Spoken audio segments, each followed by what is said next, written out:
मतलब यहाँ की पुलिस इतनी तानाशाही हो चुकी है, वो ये चाहती है कि जैसा पुलिस चाहे, जब चाहे वो सोएं, जब चाहे लोग बैठें, जैसा वो चाहे वैसा ही होना चाहिए। इस इलाके में कतई ये नहीं हो सकता। यहाँ एसपी बहुत आए हैं, बहुत गए हैं, लेकिन हनुमानगढ़ की जनता यही रही है। ये हनुमानगढ़ क्षेत्र में जब से हमारे क्षेत्र में एसपी साहब आए हैं, उसके बाद अपराध इतने बड़े हैं, चाहे वो मेडिकल नशा हो, चाहे इस क्षेत्र के अंदर मुकदमे भी आप देख लो, उससे ज़्यादा मुकदमे दर्ज हुए हैं, लेकिन कार्रवाई नहीं हो रही। सबसे बड़ी बात यह है कि कार्रवाई मुकदमों में कोई नहीं हो रही। उसके खिलाफ हमने काफ़ी समय से हम लगातार प्रदर्शन कर रहे थे, और 2-4 मामले ऐसे थे जिनको लेके हम लोकल मामले थे, जिनमें मारपीट का मामला था, 1-2 मामला और था। लेकिन सुनने में हमारे ये आ गया, किसी ने कहा यार आप तो मारपीट के मुकदमा लेके यहाँ घूम रहे हो, यहाँ तो लोग पौधे खा गए, यहाँ तो अफीम के पौधे खा गए, आप यार मारपीट को ढूंढ रहे हो। 80 लाख रुपए लेके सुनने में आया, 80 लाख रुपए एक बड़ा धन्ना सेठ जो कांग्रेस से विलोम करता हो, उसके यहाँ के एसपी साहब ने 3 बार लैब में जांच कराने के बाद ये तय हो गया 3 बार कि ये अफीम का पौधा है, और अफीम का पौधा अगर खेत में जमींदार के एक मिल जाए तो जमींदार गया पक्का, हाईकोर्ट से उसकी जमानत तो होगी कि नहीं होगी ये गारंटी नहीं। लेकिन हमारे तो सुनने में आया है कि बहुत बड़े पैसे लेके बड़ी सिफारिश से, यहाँ तक कि मुख्यमंत्री राजस्थान के सिफारिश की है कि इसको कुछ नहीं कर रहा है। अब जब राजस्थान का मुख्यमंत्री सरकार एसपी को कहे तो हिम्मत है क्या एसपी उसके खिलाफ कर दे। अभी सबसे बड़ी घटना इस क्षेत्र के अंदर जो हुई, हम तो हैरान हैं। हम तो 23-41 के या 54 के मुकदमे लेके घूम रहे हैं। हम कहने तो एक थानेदार ही कह रहा था कि भाई साहब आप कहाँ घूम रहे हो, आप एक 2341 का कराना चाहते हो, यहाँ तो पौधे ही खा गए। इसलिए जो मामला हुआ इसमें एक जो महिला के साथ हमारे साथ मारपीट हुई, हम ये कह रहे हैं कि उसकी 354 में कार्रवाई की जाए, और हम ये कह रहे दोषी है उसको गिरफ्तार करें। हम अगर 5 नाम बता दें तो 500 पे नहीं करे चाहिए, लेकिन दोषी है उसके बिल्कुल उसको सज़ा मिलनी चाहिए, उसकी चलान होने चाहिए। अगर उसके चलान नहीं होंगे तो हम यहाँ आज ये सोच के हम यहाँ धरना लगाएंगे लगातार, और जब तक पीछा नहीं छोड़ेंगे। 2-3 दिन के बाद हमारा एक ही रहेगा कि एसपी यहाँ से हटे, इस एसपी को हटाने की मांग भी हम साथ में रखेंगे। आज भारतीय कम्युनिस्ट पार्टी मार्क्सवादी के नेतृत्व में हम 2 मामलों को लेकर एसपी कार्यालय के सामने हैं। हालांकि उससे पहले हम महिला थाने में भी गए। एक मामला है FIR नंबर है 0277/22, एक है 191/0/22 झंडा वाली, एक खुंजा घटना है, एक झंडा वाली घटना है। दोनों मामलों में यहाँ की जो रेणुबाला है महिला थाने की, वो उसमें इन्वॉल्व है, उनकी जांच कर रही हैं। लेकिन दोनों ही मामलों में महिलाओं को धमकाया जा रहा है, दबाव बनाया जा रहा है कि आप राजीनामा करो।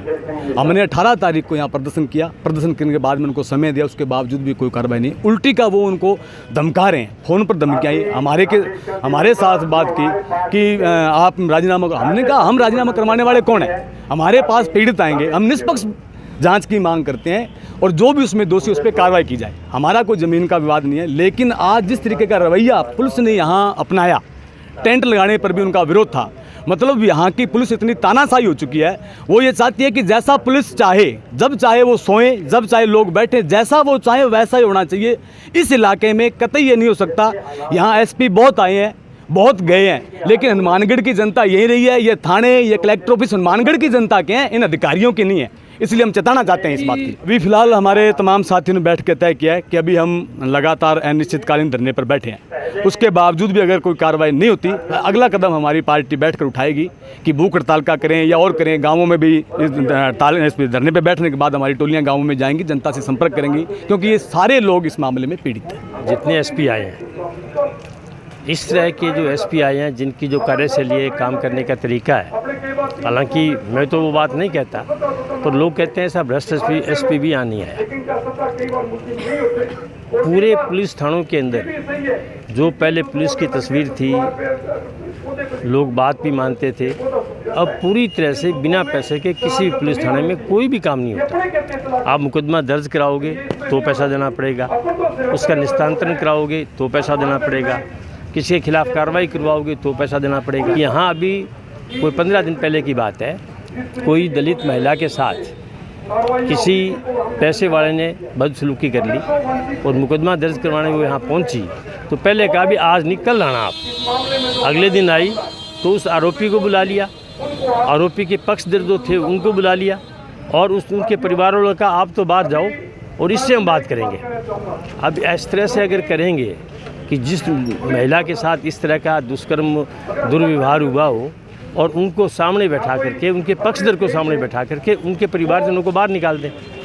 हमने फिर स्टेप किया, उसके बाद मुकदमा दर्ज हुआ, मुकदमा दर्ज हो गया तीसरी, उसके बाद कोई कार्रवाई नहीं हुई। इसी तरह की घटना अभी एक परिवार के लोग दुकान पे कोई सामान लेने गए, उनके साथ मारपीट की गई, बदसलूकी की गई, उसका मुकदमा पहले दर्ज नहीं किया, दर्ज कर लिया, उसके बाद कोई कार्रवाई नहीं की। इस तरह के कुछ सैकड़ों हालात हैं कि जहाँ भी जिस भी सवाल पे जाओ, अभी पत्रकार जी कह रहे थे 370 पौधे वाला, तो सबको पता है उस सवाल के ऊपर। ये मामला जितना छोटा होगा उतना तो सिपाही तक निपटता है, थोड़ा सा जाएगा तो हवलदार, उसके बाद अगर बड़ा मामला है तो उसमें डायरेक्ट साहब आते हैं, टाइगर साहब आते हैं। तो ये हालात ये तो आएंगे चले जाएंगे, पर हनुमानगढ़ की जो स्थिति ख़राब हो रही है हमें उसकी चिंता है। और मैंने पहली दफ़ा देखा कि कोई भी पुलिस का आला कर्मी ये कहे, टाइगर ये कहे कि मेरे ऑफिस के सामने धरना नहीं लगना चाहिए। अभी हम खड़े हैं, हमने अभी धरना लगाया नहीं, वो कह रहे विरोध नहीं कर सकते आप। यानी पहली दफ़ा मैंने देखा है कि पुलिस की गुंडागर्दी के खिलाफ, उसके भ्रष्टाचार के खिलाफ, उनकी समस्याओं के खिलाफ अगर कोई बोलेगा तो उनको बोलने नहीं देंगे। वो कह रहे हम धरना यहाँ नहीं लगाने देंगे। तो बताओ धरना कहाँ लगाएं? हम यहाँ बैठे हैं, सड़क पे बैठे रहेंगे, हमारा लगातार बैठे हैं। मैंने जो बताए हैं ये 4-5 सवाल जो हैं, उन सवालों को लेके विशेष तौर पे इनकी कार्यशैली के सवाल को लेके है, भ्रष्टाचार के सवाल को लेके हैं। आप मुकदमा दर्ज नहीं करते, दर्ज लेते उन पर कोई कार्रवाई नहीं करते। वो 3-4 मामले हमने बताए हैं, हमने उन सवालों पर हैं। और विशेष तौर पर ये है कि ये जो हालात हैं वो बहुत खतरनाक हैं। हनुमानगढ़ में ऐसे हालात पहले कभी नहीं थे, उनके खिलाफ हमारा प्रदर्शन है। हम तो हमेशा चाहे कोई भी सवाल हो, जितनी हमारी ताकत है, हमारी ताकत बहुत छोटी है, पर उस ताकत के खिलाफ हम अत्याचार के खिलाफ, गुंडागर्दी के खिलाफ अपनी आवाज़ उठाते रहते हैं और अब भी उठाएंगे। चाहे वो लाठियाँ चलाएं, चाहे हम पे हमला करें, चाहे लाठीचार्ज करें, हम हमारे विरोध को रखेंगे और पुरजोर शब्दों में रखेंगे। और यहाँ धरने पे हमारा अनिश्चितकालीन धरना है, जब तक इन सब पर कोई कार्रवाई नहीं होती हम यहाँ बैठेंगे।